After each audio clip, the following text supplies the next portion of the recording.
거미집 이론 보겠습니다. 이 거미집 이론은 올해 아마 나올 거예요. 나올 때 됐고요. 그럼 여기 나오면 이제 두 문제죠. 경기운동에서. 자, 거미집 이론이 뭔지 한번 제가 여기도 시험에 나오는 데는 따로 있어요. 시험에 나오는 데는 따로 있는데 일단 그 거미집 이론이 뭔지는 간략하게 아셔야 되니까. 자, 만약에 우리 울산에 오피스텔 수요가 증가한다 그래 볼게요. 자, 오피스텔 수요가 증가하면 오피스텔 가격이 어떻게 됩니까? 가격이 오르겠죠. 자, 그럼 오피스텔 가격이 올라가면 건설회사, 공급자들은 오피스텔 가격이 올라가니까 오피스텔 공급량을 늘리려고 하겠죠. 맞아요? 그래서 오피스텔을 짓기 시작해요. 자, 오피스텔을 지으면 이게 금방 나오는 게 아니고 일정한 시간이 지나야만 공급이 되잖아요. 뭐 2년이나 3년이 지나야 오피스텔이 완공이 안 되겠습니까? 자, 그러면 실제로 이제 오피스텔이 공급이 됐을 때는 사람들이 관심이 없는 거야. 오피스텔 안 살려고 그래요. 자, 그러면은 이 거미집 모형은 무재고를 가정하거든요. 그러니까 올해 만들어낸 거는 올해 다 팔아야 돼. 그러면은 그 아까 제가 사람들이 안 산다고 그랬잖아요. 그러면 미분양이 발생하겠죠. 초과 공급이 생긴단 말이에요. 초과 공급. 그럼 이걸 다 팔아야 되니까 가격이 어떻게 되겠습니까? 가격이 폭락합니다. 가격이 쫙 떨어진단 말이에요. 자, 가격이 이제 폭락하니까 사람들이 이제 가격이 너무 싸. 그래서 이제 오피스텔도 살려고 해요. 그래서 사람들이 오피스텔 살려고 막 몰려요. 초과 수요가 발생한다 이 말이에요. 그럼 초과 수요가 발생하면 가격이 어떻게 되죠? 가격이 또 폭등합니다. 가격이 올라간단 말이에요. 그러면 이제 공급자들은 또, 야, 가격이 또 올랐다. 또 짓자. 그러면 이게 또 한참 뒤에 공급이 되지 않겠어요? 그럼 그때도 사람들도 안 사. 그럼 또 초과 공급이죠. 그럼 가격이 또 떨어져요. 이제 얘기 안 해도 되겠지. 초과 수요. 가격 올라. 또 지어. 초과 공급. 떨어져. 초과 수요. 올라. 초과 공급. 계속 반복되는 현상을 거미집 이론이라 그럽니다. 오케이? 그럼 이 거미집 이론은 왜 생길까? 거미집 이론이 생기는 이유는 소비자들, 수요자들 있죠. 수요자들은 가격이 변하면 그 수요량이 즉각적으로 반응을 보여요. 자, 예를 들어서 내가 물건을 사러 갔어. 어제부터 올랐네? 그럼 안 산다 이 말이죠. 바로. 수요량으로 바로 반영이 된다고요. 수요량은 가격이 변할 때 바로 반응으로 보인다. 이거 이해됩니까? 내가 2개 사야지 하고 갔다가 가격이 오르면 안 산단 말이야, 바로. 그런데 공급량은 가격이 변했지만 이 공급량은 지금 바로 안 나타나고 일정한 시간이 지나야만 공급량으로 나타난다는 거죠. 지금 만약에 울산에 아파트가 공급이 되고 있지. 그럼 이 아파트 공급은 지금 가격 때문에 생긴 게 아니고 몇 년 전 가격 때문에 생긴 공급량이라고요. 무슨 말인지 알겠어요? 하지만 사람들의 수요량은 올해 가격 때문에 일어난 거거든. 그러니까 수요량과 공급량이 시차가 있더라 이 말입니다. 가격 변화에 대해서. 그러다 보니까 초과 수요와 초과 공급이 반복돼서 나타난다 이 뜻입니다. 자, 그래서요. 넘겨보세요. 126페이지예요. 자, 거기 거미집 이론의 기본 가정이라고 나오죠. 자, 거기 보면 줄 한번 쳐볼게요. 수요량은 가격 변화에 즉각 반응한다. 동그라미 2번 보세요. 공급량은 가격 변화에 일정한 시차를 두고 반응되어 공급한다. 자, 질문. 수요가 시차가 있다는 겁니까? 공급이 시차가 있다는 겁니까? 공급의 시차성입니다. 자, 그래서 거기 동그라미 1번, 2번 있죠? 우리 책에 지금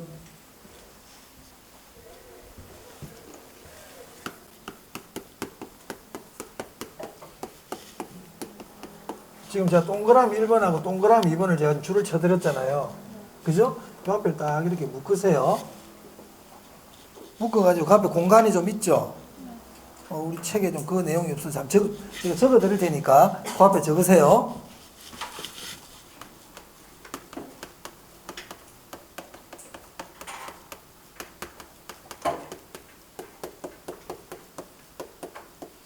초과 수요와 초과 공급이 반복되죠.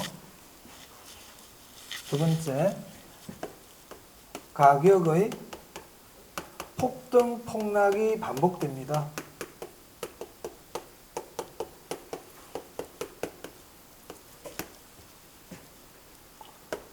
수요의 시차성입니까? 공급의 시차성입니까? 공급의 시차성이죠. 자, 이 말은 가격이 변할 때 공급량이 바로바로 변합니까? 공급량이 늦게 변합니까? 늦게 변하죠. 탄력성이 큰 걸까요? 작은 걸까요? 탄력성이 작은 거예요. 비탄력적인 거예요. 가격 변화에 반응이 느려요. 그래서 공급의 비탄력성과 관계 있죠. 수요의 비탄력성 그러면 안 되겠네요. 수요의 시차성이라 그러면 안 되겠네요. 됐습니다. 자, 그 다음 아까 제가 설명드리면서 공급자들은 미래를 예측하는 것 같던가요? 미래를 예측 안 하던가요? 미래 예측 안 하죠. 야, 지금 가격 오른다 진짜잖아. 맞아요? 즉 공급자는 현재 가격만 보고 반응을 보이는 거야. 현재 가격이 올라가면 짓는 거야. 미래를 예측 안 해. 자, 그래서 교재 보시면 동그라미 4번입니다. 공급자는 밑줄 미래 가격과 양에 대한 정보 부족으로 합리성이 결여되어 있음 줄칩니다. 공급자는 한마디로 멍청하다는 얘기죠. 합리성이 떨어진다는 얘기예요. 자, 그래서 그 밑에 보니까 공급자는 줄칩니다. 공급자는 현재의 시장 가격이나 임대료만을 고려. 그러니까 현재 가격에만 반응을 보인다는 뜻이에요. 미래를 예측하지 못한다는 뜻이에요. 이게 금이집 이론의 기본 가정이에요. 그럼 만약에 공급자가 미래를 예측한다면 금이집 모형은 발생하지 않을 수 있습니다. 자, 그래서 그 밑에 화살표 하나 보이고요. 만일 보이세요? 자, 줄 쳐볼게요. 만일 공급자가 미래를 합리적으로 예측 밑줄 치시고요. 금이집 이론이 잘 적용되지 않을 것이다. 이렇게. 나머지는 다음에 우리 과정에서 한번 설명드리고요. 오늘 그 정도만 알아두세요. 자, 그럼 금이집 모형은 시험이 어디서 나오느냐? 127페이지 봅니다. 거기 금이집 모형의 종류 보이세요? 거기 네모하시고 별표 2개 하세요. 여기서 시험에 내요. 앞에 거는 지금까지 말씀드린 내용은 제가 참고로 금이집 모형이 어떤 건지를 보여드리려고 말씀드린 거고, 우리 시험은 여기서 냅니다. 10번 나오면 여기서 다 나왔어요. 자, 그럼 밑에 그림 한번 볼게요. 그 밑에 책에 그림 있죠? 그림 시험에 안 나와요. 시험 안 나와요. 그냥 제가 설명드리기 위해서 하는 거야. 자, 첫 번째 왼쪽 그림 수렴형이라고 돼 있죠. 화살표를 한번 따라가 볼게요. 첫 번째 화살표 보시면 가격이 올랐다는 뜻이에요. 가격이 오르니까 건설회사들이 짓는다 그랬잖아. 그런데 분양이 안 되니까 초과 공급이 발생해요. 초과 공급이. 그럼 가격이 어떻게 돼요? 떨어지죠. 다시 초과 수요죠. 가격 오르죠. 초과 공급이죠. 가격도 떨어집니다. 그래서 점점 어디에 가까이 갑니까? 균형점을 향해서 가고 있죠. 이런 걸 우리가 수렴이라 그래요. 우리가 어디 한 곳으로 모이는 걸 수렴이라 그래. 어디 모이는 게 수렴이야? 이렇게 벌어져 있던 게 쫙 한 곳으로 모이죠. 이런 걸 수렴한다 그래요. 수렴하는 건 안정적인 거예요. 안정. 자, 그 다음에 오른쪽 보시면 점점점 밖으로 벗어나죠. 발산이라 그래요. 그러면은 수렴과 발산 중에 어떤 게 가격 폭등 폭락이 더 심할까요? 그렇지. 그림 딱 보면 그렇지 뭐. 순환은 제자리를 빙빙빙 돌고 있죠. 그림 안 중요하다. 아, 이런 형태가 있구나를 말씀드리는 거예요. 중요한 거는 뭐냐면, 그럼 어떨 때 수렴하고, 어떨 때 발산하고, 어떨 때 순환하는지 이게 중요한 거예요. 그 그림을 가만히 보면요. 수렴형은요, 수요 곡선이 더 완만해요. 발산형은 공급 곡선이 더 완만해요. 순환형은 수요와 공급의 기울기가 같아요. 자, 그래서 위에 보시면 수렴형 봅니다. 수렴형 네모하고요. 그럼 이제 동그라미 1번, 2번 있죠? 그게 별표해야 돼.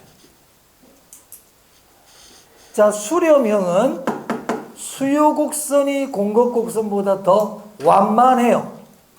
수요 곡선이 더 완만해요. 더 완만하다는 것은 탄력성이 큰 겁니까? 작은 겁니까?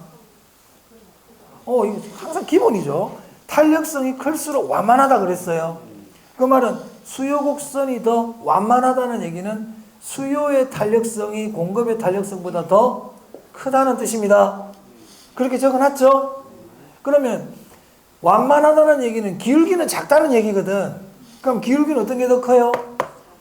공급 곡선이 기울기가 더 크죠? 수요 곡선 기울기가 작고요. 탄력성 그러면 수요가 크고요. 기울기 그러면 공급이 더 커요. 이게 수렴형이에요. 꼭 기억해야 돼요. 꼭 기억해야 돼요. 꼭 기억해야 돼요. 그러면 수렴형을 딱 외워두면 발산형은요? 반대. 순환형은요? 같다. 같다 이렇게 된단 말이에요. 그러니까 세 개를 다 외울 필요가 없죠. 하나를 정확하게 알면 돼요. 하나를 정확하게 알면 된다. 그래서 이거를 보통 우리가 앞글자를 따서 수탄수 이렇게 외우시는 분들도 있어요. 수요의 탄력성이 크면 수렴한다. 수탄수, 공탄발 이렇게 외우는데 수요의 탄력성이 크면 수렴, 공급의 탄력성이 크면 발산 이렇게 외우는데 굳이 두 개 외울 필요 있나? 수탄수만 하면 되지. 발은 반대인데 뭐. 예전에 막 수탄수, 공탄발 이렇게 막 외웠어요. 외우는 거 그렇게 하면 좋아. 근데 수탄수, 공탄발이 어디에 나오는 건지를 모르면 안 되겠지. 어찌됐든 아셔야 됩니다. 자, 넘겨보세요. 넘기시면 128페이지 예제가 나옵니다. 자, 25회 때인가요? 25회 때죠. 자, 이 당시 이 거미집 모형 문제가 나왔을 때 우리 수험생분들이 굉장히 멘붕이 왔었습니다.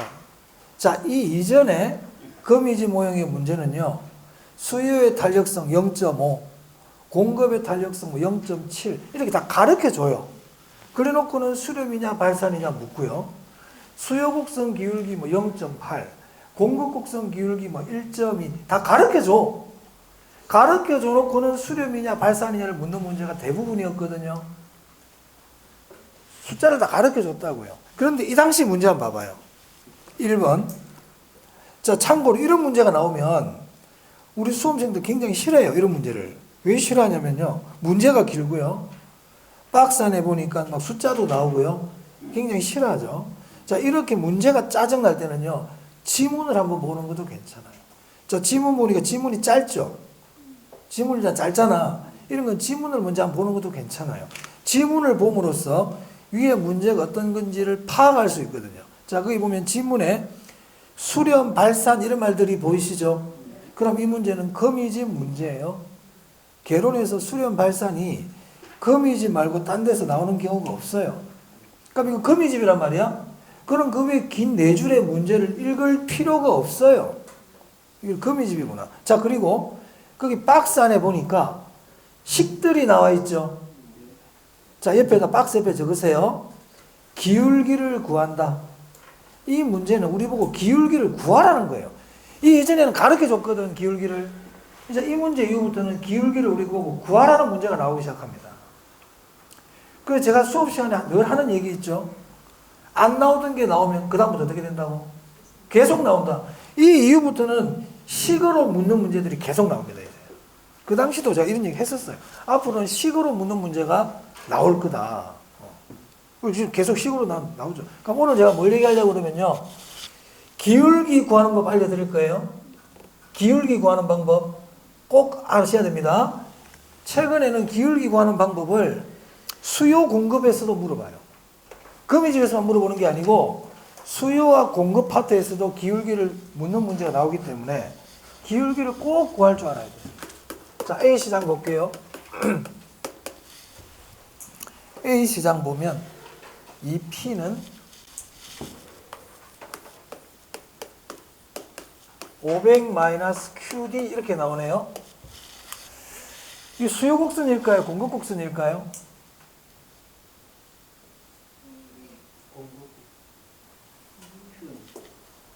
제가 이거를 학원마다 다 물어보는데 선뜻 대답하시는 분이 잘 없어요. D가 뭐예요? D가 수요죠. S가 공급이고. 맞아요? D가 수요죠. 공급이 S죠. 이 수요 곡선이에요. 그럼 DS 보고 말고도 다른 방법으로 찾을 수는 있어요. 자, P의 부호가 뭡니까, 이거? P의 부호가 플러스죠. 이라는 건 플러스 아닙니까? Q의 부호는 뭡니까? P와 Q의 부호가 다르네요. P의 Q와 부호가 다르죠. 이 말은 P와 Q가 반대로 움직인다는 뜻이에요. 그러니까 우하향하죠. 그러니까 수요곡선입니다. 이거는 PQ의 부호가 다르다는 것은 수요곡선을 의미합니다. 반비례, 반대. 일단 이거는 무슨 곡선이다? 수요곡선이다.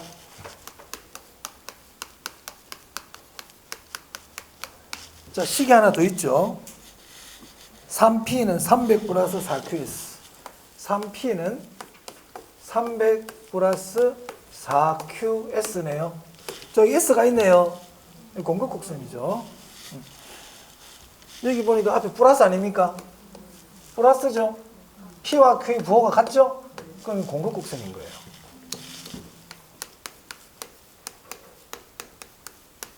그럼 지금부터 수요곡선 기울기와 공급곡선 기울기를 한번 구해 보겠습니다.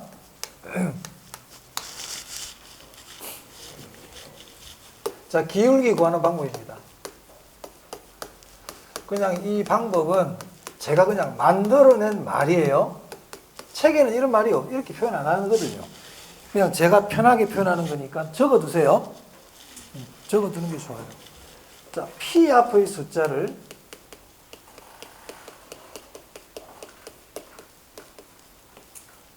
Q 앞의 숫자 분모로 보냅니다. 간단합니다. P 앞의 숫자를 Q 앞의 숫자 분모로 보내면 됩니다. 한번 보내볼게요. 이대로. 자, P 앞의 숫자가 얼마죠? 2죠. 2죠. 자, Q 앞의 숫자 분모로 보내라고 했는데 Q 앞에 숫자가 아무것도 없네.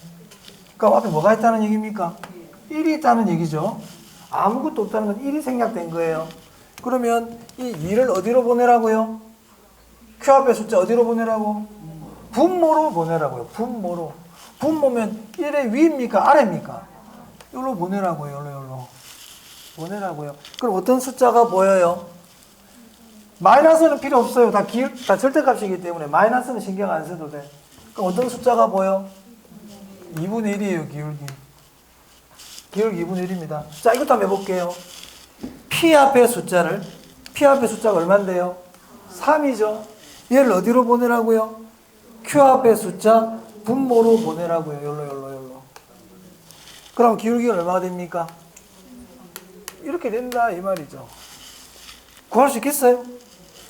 그럼 수요곡선 기울기가 커요? 공급곡선 기울기가 커요? 이 크기를 여기서 틀려버리면 2분의 1이 큽니까? 3분의 4가 큽니까? 아니 그럼 2분의 1이 커요? 3분의 4가 커요? 3분의 4가 크잖아. 그럼 이 크기를 모르겠다. 뭐 곤란한데 사실 그러면. 그럼 이렇게 하면 되겠네요. 2분의 1은 어떻게 구하죠? 1 나누기 2. A분의 B는 B 나누기 A라고 처음에 말씀드렸죠, 제가. 그럼 얘는 어떻게 하면 돼요? 안 되면 이렇게 해야지 뭐. 해야지. 그럼 저는 0.5고 얘는 1점 얼마 나오지 않겠어요? 그럼 당연히 이게 크죠. 공급곡선 기울기가 크네요. 그럼 수렴이다, 발산이다? 수렴이죠. 수렴입니다. 수렴. 그러니까 수렴 조건, 발산 조건 모르면 말짱 꽝이야. 기울기 백날 구해봤자. 그러니까 그게 딱 기본이야. 오늘 배웠기 때문에 제가 이해해드립니다만 절대 잊어먹으면 안 됩니다. 그렇죠. 수탄수라고 그랬지 제가 아까.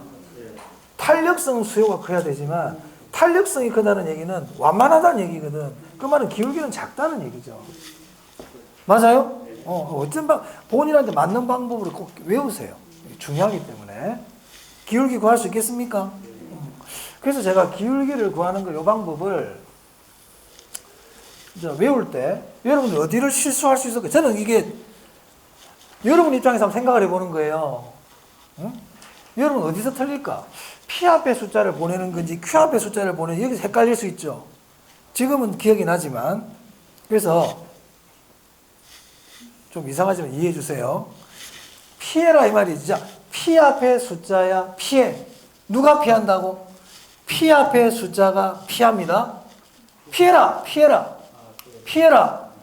자, 우리가 피한다는 거 숨어야 되지. 위에 숨어야 돼? 아래에 숨어야 돼? 그래 안 보이지. 그래 이 숫자 밑으로 가라고요.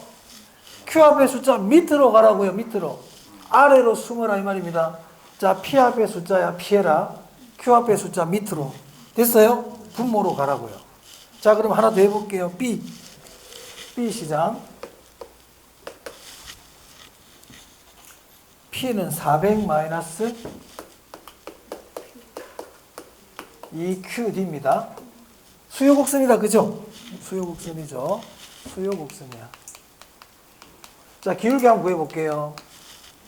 기울기 얼마일까요? 그 앞에 1이 지금 생략된 거죠? 그러면 1을 얘 밑으로 보내라고 이렇게. 보내라고요.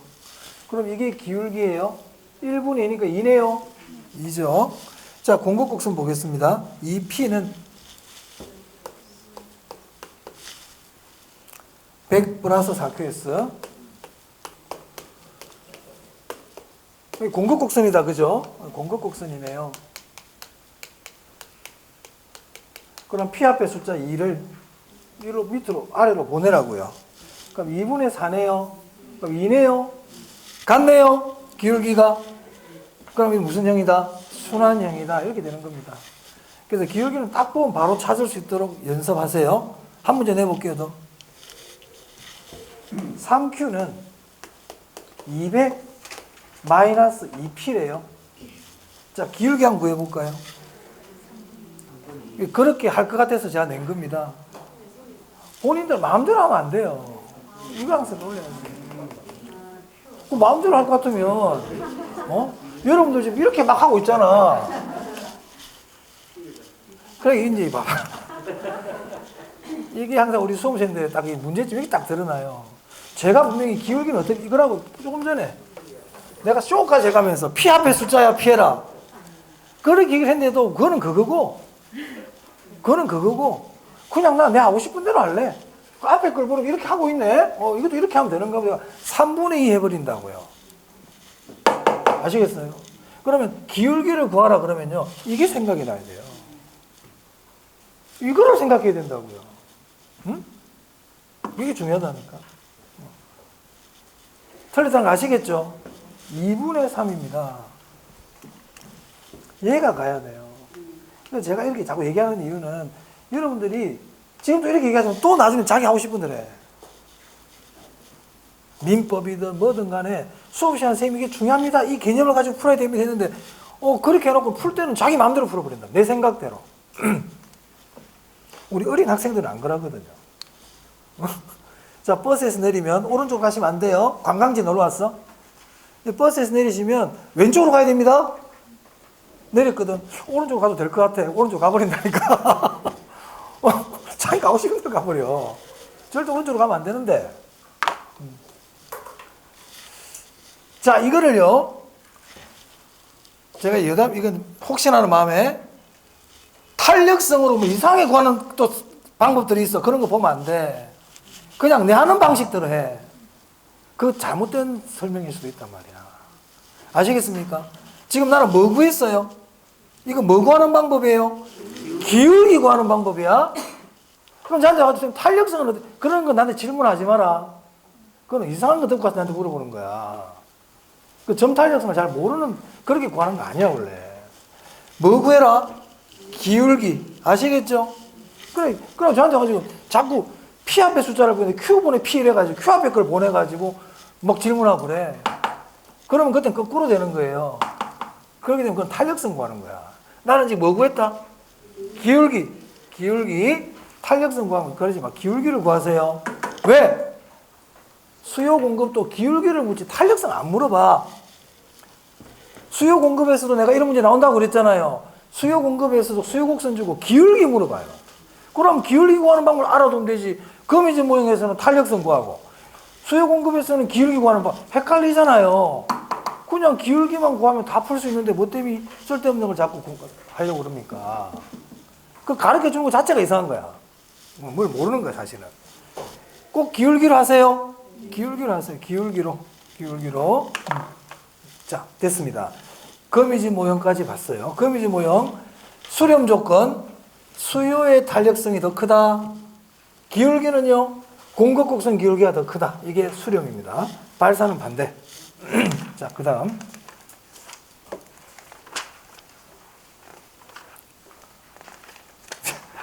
제가 이거 뭐 그저께 부산에 뭐 학원에 갔는데 거기 독서실을 뭐 정리하나 봐요. 그래가지고 그 원장님이 이분이 뭐 책을 빨리 안 가는 독서실 정리가 안 된대. 그래가지고 이거 뭐 원장님 대충 치우세요. 뭐 지금 시험 친 지 얼마나 지났는데 그걸 빨리 안 치우면 이걸 가봤어. 치울 수가 없대. 한 짐이야. 책이 너무 많아. 그래서 제가 봤어. 학교놓은 책만 5개인가 4개인가 있어. 그냥 지금 한 책상에 책이 꽉 있어요. 나 서점인 줄 알았어. 합격 못합니다. 한 과목 책이 너무 많아. 중개법도 자료가 이만하고 있잖아. 뭐 공법도 이만큼 있고 막. 사시 공부하는 사람이야 이거.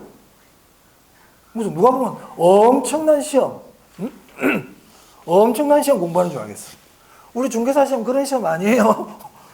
가벼운 시험이에요. 책 한 권만 봐도 다 합격할 수 있어요. 한 권만 봐도. 제가 얘기했죠. 한 권의 책을 10번 봐라. 10권의 책을 보려고 그러지 말고 한 권의 책을 10번 봐라. 그래야만 합격합니다. 10권 책 볼 필요 없어요. 책은 딱 한 권이면 돼요. 한 권. 문제집 하나. 이건 책 내가 보는 기본서 하나. 그 정도 있으면 돼요. 문제집도 기출문제집 하나면 끝나. 다른 문제도 필요 없어. 기출문제집 하나. 그래가지고 기출문제집을 가지고 60점 딱 만들고 그리고 나서 내가 좀 더 다른 거 풀고 싶다 그러면 다른 문제집 하나 푸시면 되는 거예요. 제 말을 꼭 기억해 주세요. 중요한 얘기입니다. 그렇지 않으면 안 됩니다. 공부 오래 해야 됩니다. 그러면. 자, 그 다음 140페이지입니다. 140페이지 보시면 이제 시장론인데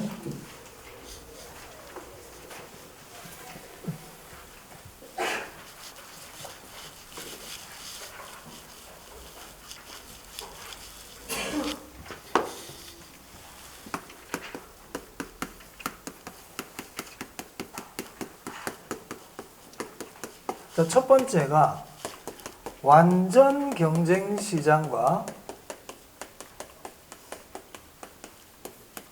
불완전 경쟁 시장이 나옵니다.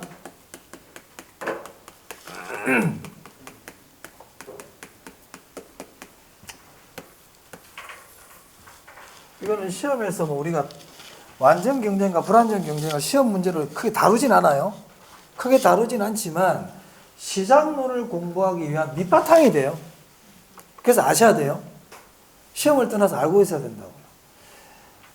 제가 전에 효율성과 형평성 말씀드린 적 있죠. 효율성이라는 것은 부족한 한정된 자원을 이용해서 어떻게 하면 최고의 결과물을 얻어낼 수 있을까? 이 방법을 찾는 게 효율성이라고 그랬어요.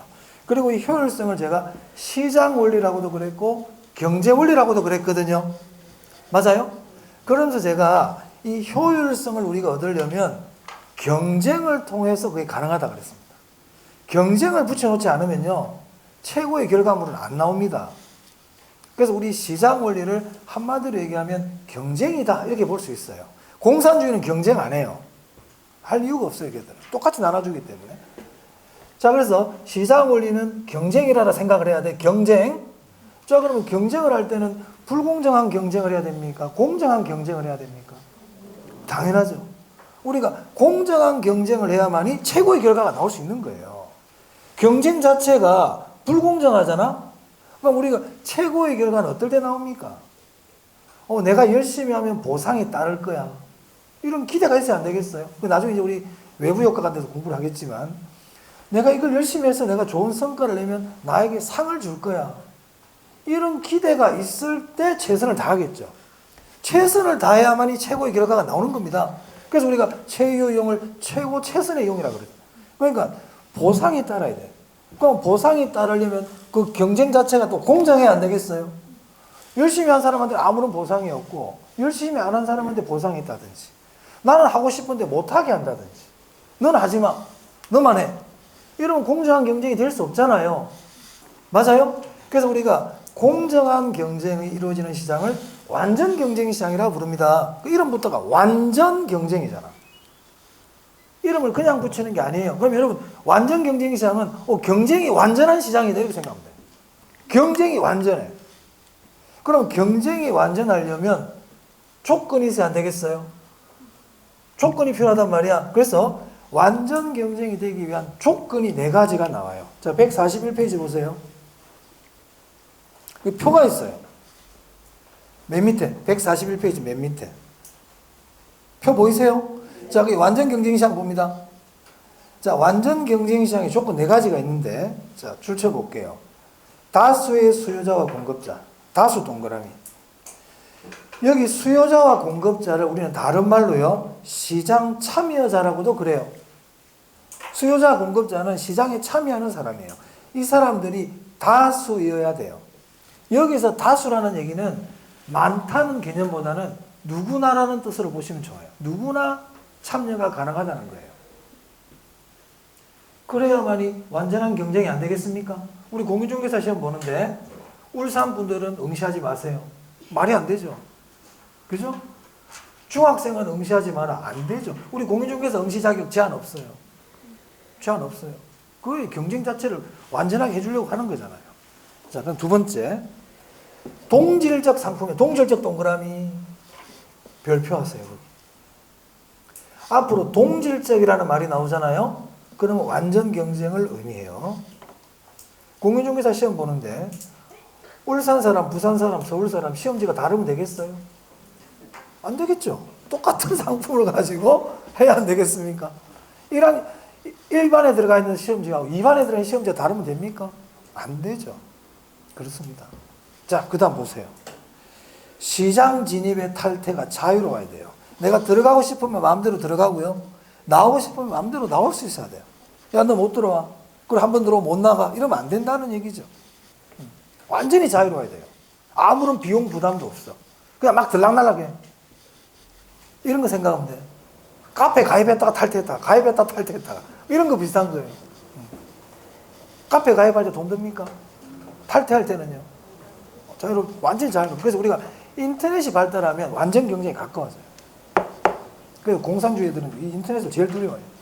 자, 4번째 볼게요. 그 완전한 정보 있죠? 이건 별표예요. 여러분, 완전한 정보가 뭐냐면요.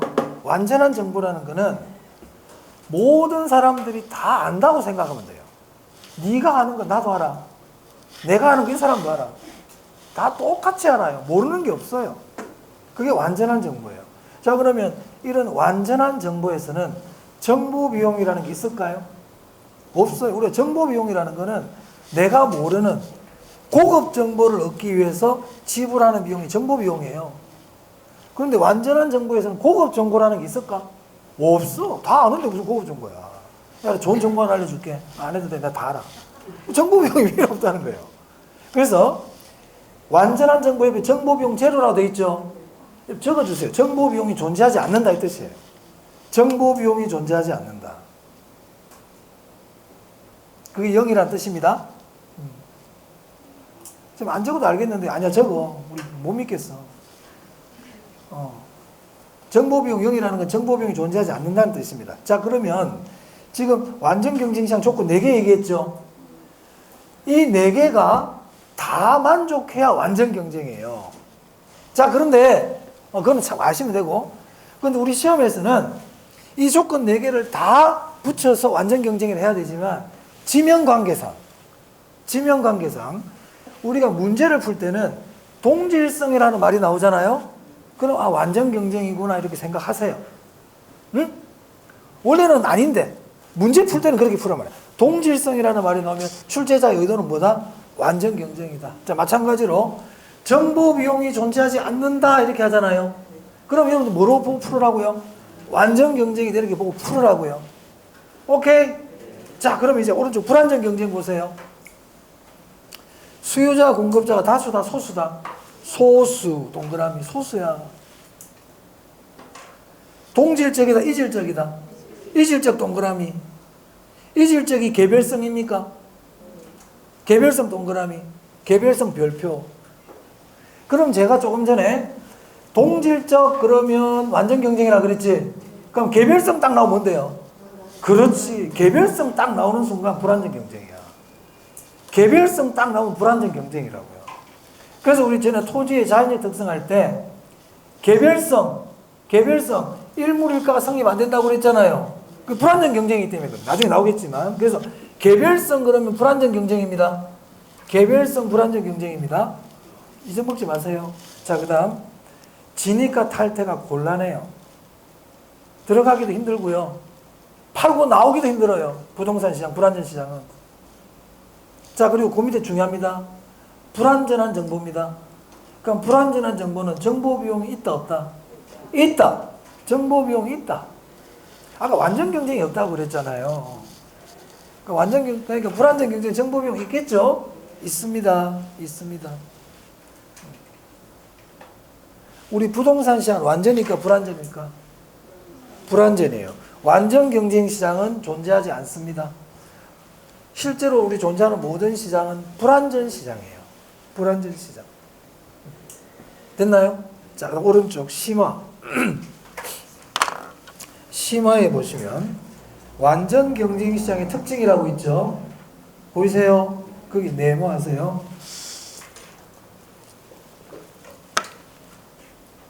거기에서는요 1번 하고요 3번만 동그라미를 딱 쳐놓으세요. 제가 줄 칠한 데만 칩니다. 완전 경쟁 시장에서는 밑줄 일물일가의 법칙이 적용된다. 그럼 불안전 시장은 적용이 안 되겠네요. 안 됩니다. 그래서 개별성, 다시 얘기합니다. 개별성이 불안전 시장이라고 그랬지. 그래서 개별성은 일물일가가 성립 안 해요. 자, 3번 가볼게요. 완전 경쟁 시장에서는 밑줄 그 밑에 초과 이윤이 존재하지 않으며 밑줄 정상 이윤만 존재한다 밑줄. 네, 거기만 줄 칩니다. 자, 이윤이라는 말이 나오네요.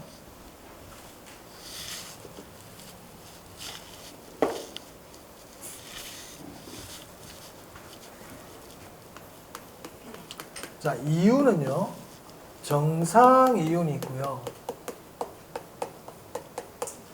초과 이윤이 있어요. 자, 정상 이윤이 뭔지 제가 여기 한번 적어볼게요. 경작 교재에 나오는 이렇게 용어를 그대로 좀 여러분이 어려우니까 제가 편하게 한번 이렇게 해석해서 한번 적어보겠습니다. 현재의 일을 계속하기 위한 최소한의 이윤입니다.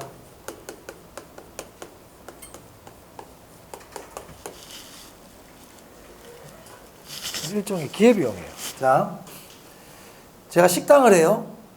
식당을 하는데 내가 한 달에 300만 원이라는 이윤을 못 얻잖아? 그럼 나 식당 안 해. 나는 최소한 300만 원은 이윤으로 남겨야 일을 할 거예요. 안 그러면 나는 일하러 가면 돼. 딴 데 회사 다니게 나. 회사에 가면 난 300만 원 받을 수 있어. 근데 내가 회사를 포기하고 지금 식당을 하고 있잖아요. 그러면 회사에서 받는 만큼은 수익을 내야 안 되겠어요? 이게 정상이윤이야. 지금 하고 있는 일을 계속하기 위한 최소한의 이윤. 일종의 기회비용입니다. 내가 포기한 것만큼은 벌어야 되거든. 그럼 초과이윤은 뭐겠어요? 응? 저기는 용어를 가지고 설명해 주세요. 정상이윤하고 초과이윤 두 개를 적어놨잖아. 그럼 정상이윤하고 초과이윤 해놓고 정상이윤 제가 설명드렸고 초과이윤은 뭐라고 표현하면 좋을까요? 그래요. 좋습니다. 저 같으면 이렇게 얘기하겠어요. 정상이윤을 초과하는 이윤. 그게 더 간단한 표현이죠? 맞아요? 그럼 초과이윤을 보면 이렇게 나와요.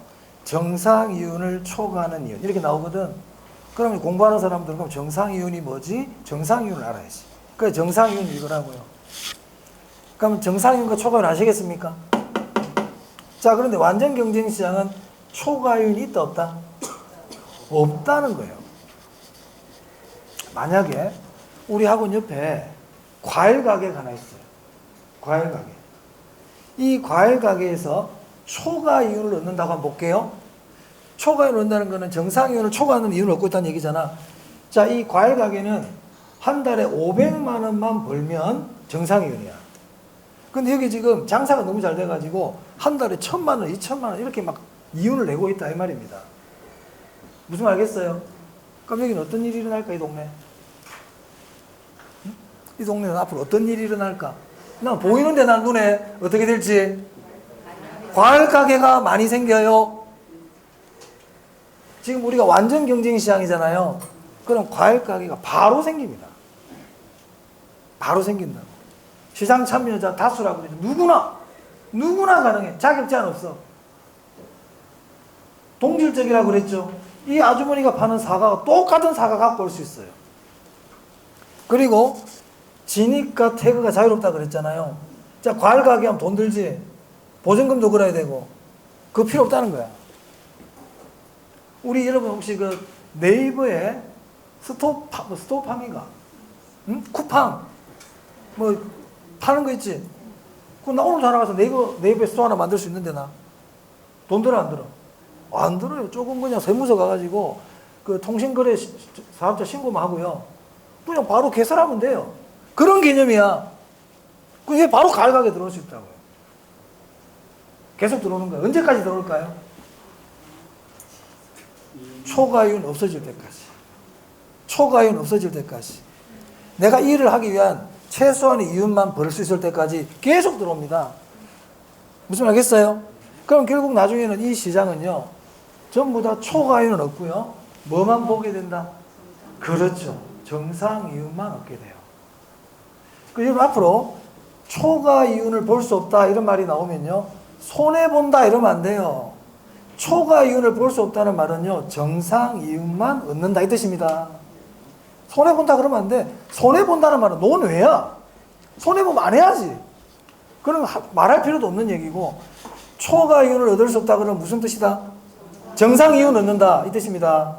그래서 완전 경쟁 시장은요, 초과이윤 없어요. 그럼 뭐만 존재한다? 정상 이윤만 얻을 수 있어요. 유튜브에서 먹방 해가지고 떼돈 번데 어떻게 돼? 막 생기지 뭐 먹방이. 먹방 막 생겨요. 그래서 우리 인터넷은 완전 경쟁에 좀 근접해 있어요. 응? 근데 이제 지니까 태가 들어가면 돈은 좀 들죠. 카메라도 사야 되고. 똑같은 먹방을 하진 않잖아. 그러니까 완전 경쟁은 아니지. 완전 경쟁은 다 동질적이란 말이야. 다 동질적이에요. 그러다 보니까 일물일까 하나의 물건에 하나의 물건 가격이 형성되고요. 다 똑같아져 버리는 거예요. 그래서 초과이윤은 없어집니다. 재미없는 세상이다, 그지? 가만히 보니까. 그죠? 몰 개성. 다 동질적이라 그랬잖아요. 다 똑같은 거야. 여기 가도 이 물건 똑같은 물건, 여기 가도 똑같은 물건, 똑같은 물건, 똑같은 물건, 똑같은 물건, 똑같은 가격, 똑같은 서비스. 뭐 기계적이죠, 완전히. 완전 경쟁이죠. 로봇들을 똑같은 기계로 만들어가지고 축구 시합 시키면 완전 경쟁될 것 같아. 알파고하고 알파고끼리 바둑 붙여놓으면 게임을 알 수가 없어요. 둘이서 어떻게 될지. 맞아요? 그런 개념이다 말이에요. 완전 경쟁. 완전 경쟁. 초과이윤이 없다. 자, 됐습니다. 자, 그 다음 143. 143페이지 보시면 부동산 시장의 특성이라고 있습니다.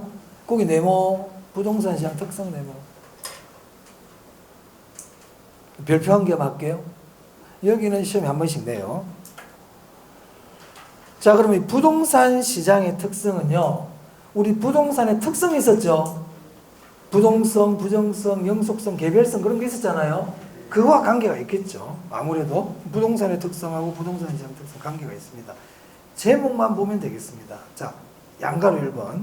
시장의 국지성, 지역성 줄 치세요. 우리 전에 국지성 배웠는데 부동성에 나왔었죠. 부동성과 관계 있어요. 부동성 밑줄.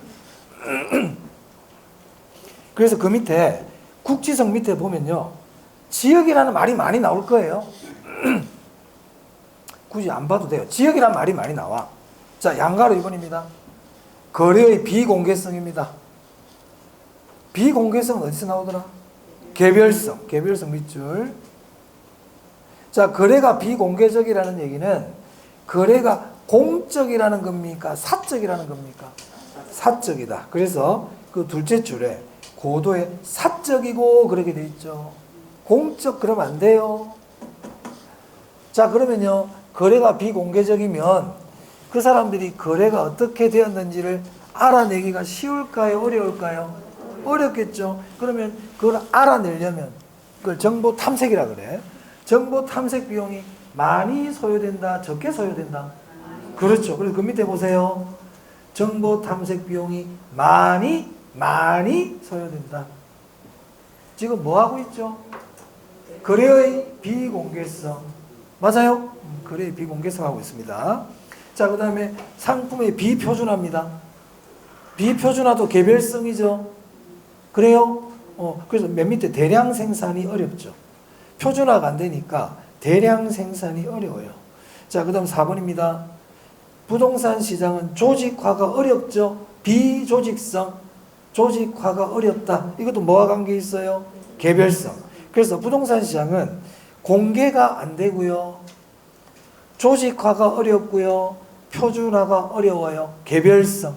자, 넘깁니다. 수급 조절 곤란성 밑줄칩니다. 자, 여러분 수급 조절이 곤란하다. 수급이 뭘까요? 수급. 그렇죠. 수요와 공급 조절이 어렵다는 거예요. 그게 수급 조절이야. 그럼 여러분 질문해 볼게요. 수요 조절이 어려울까요? 공급 조절이 어려운 걸까요? 그렇죠.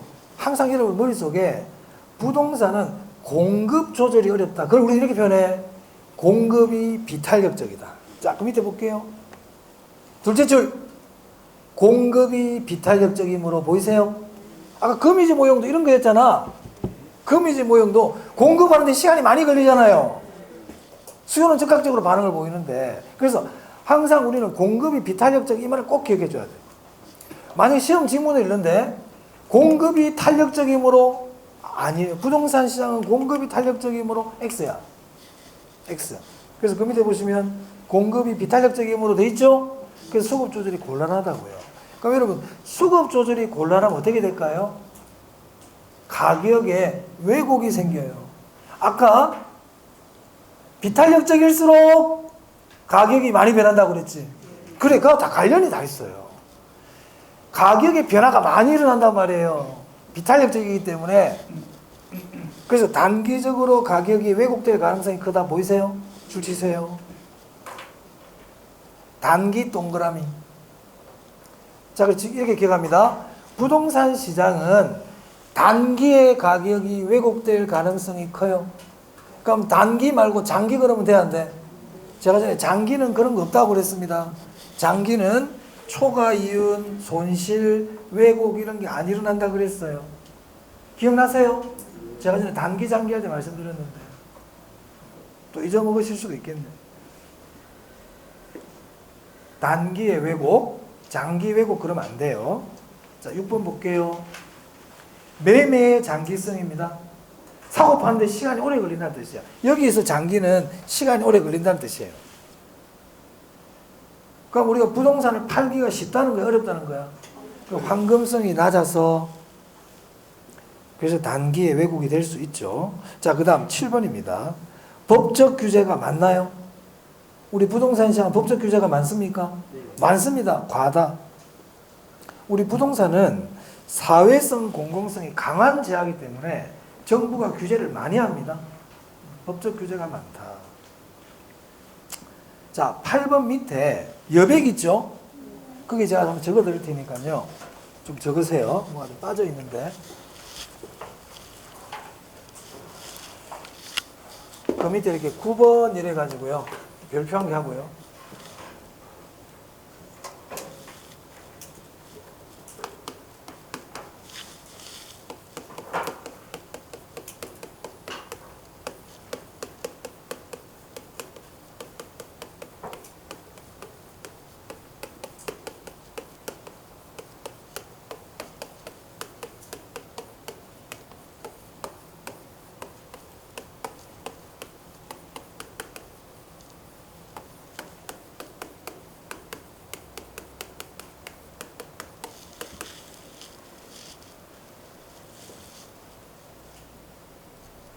부동산 시장은요, 비대체성, 개별성으로 인하여 공매도가 곤란합니다. 지금 부동산 시장 특성하고 있습니다. 그럼 여기서 좀 우리 신경 써야 될 단어는 이거예요. 비대체성, 개별성. 개별성이 비대체성이죠. 개별성이 비대체성 맞습니까? 그렇죠? 개별성, 이질성, 비대체성이야. 동질성은 대체성이고. 이 같은 말이야, 이거. 기본. 비대체성, 개별성으로 인하여 공매도가 곤란해요. 공매도가 곤란해요. 딱 그대로 기억해 주세요. 그럼 이제 공매도가 뭔지 설명드릴게요. 사실 공매도 뭔지 몰라도 되지만 여러분 이해를 돕기 위해서 제가 하는 거예요. 공매도. 지금 소금이 있잖아요. 소금이 1kg에 10만 원이에요. 여러분 공매도란 말 들어본 적 있습니까? 그렇죠. 주식시장에서 공매도라는 얘기가 나오죠. 자, 지금 소금이 1kg에 10만 원 합니다. 10만 원. 근데 나는 이 소금집 사장님을 잘 아는 데가 있어요. 그 사장님한테 갔어요, 제가. 사장님, 소금 1kg만 빌려주세요. 그래서 소금 1kg를 빌렸어요. 나중에 제가 갚아드릴게요. 빌렸어. 지금 소금 1kg 얼마 한다고? 10만 원. 그래서 제가 이 소금을 팔아버렸어요. 얼마에 팔 수 있을까요? 10만 원 한다고 그랬잖아, 내가. 내가 이렇게 질문하면 똑같이 질문해보거든요. 15만 원이요. 12만 원이요. 누가 산대? 지금 10만 원에 팔고 있는데 어떻게 15만 원에 팔아? 그러니까 이게 시장 개념이 좀. 지금 제가 10만 원 한다고 그랬잖아요. 그럼 여러분 15만 원에 팔 수 있습니까? 그거 사기지. 지금 10만 원에 그래도 어떻게 15만 원에 팔아요? 얼마에 팔까 내가? 더 싸게 팔 수는 있겠지만 싸게 팔 이유도 없지. 왜? 가격이 얼마니까? 10만 원이면 10만 원에 파는 거지. 팔았어요. 자, 한 일주일쯤 지나니까 소금 가격이 떨어지기 시작해요. 난 떨어질 줄 알았거든. 그 소금 가격이 7만 원까지 떨어졌어. 7만 원까지 1kg에. 그 나는 소금을 삽니다.